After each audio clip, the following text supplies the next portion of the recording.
Bonjour, je m'appelle Sylvie Combe, je travaille dans l'unité GenPhys pour génétique, physiologie, système d'élevage sur l'INRA de Toulouse.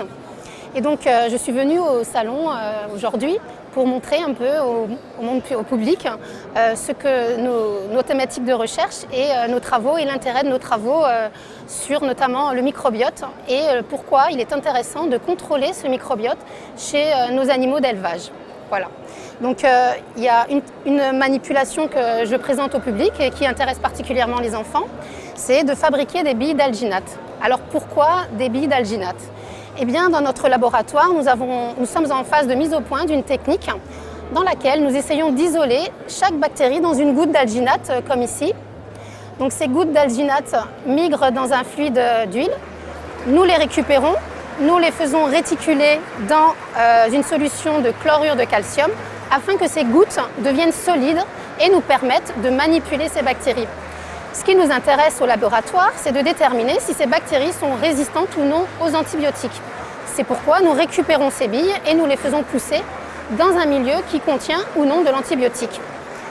Puis, nous révélons la présence de ces bactéries résistantes ou non grâce à un cytomètre de flux.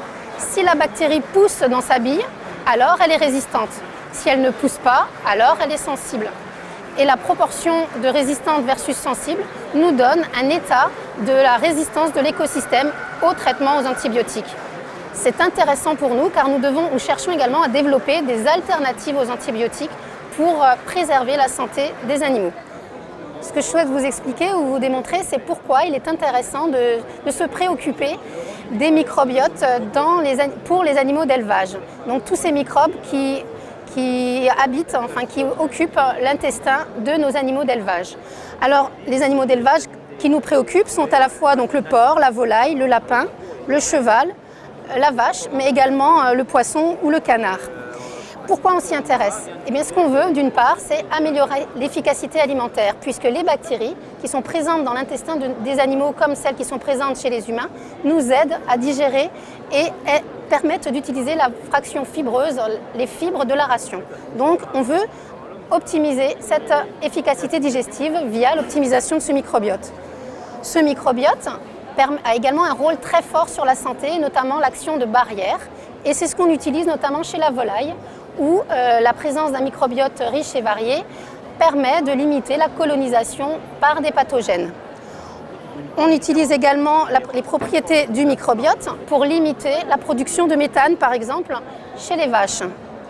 On étudie également le microbiote pour son effet sur le comportement.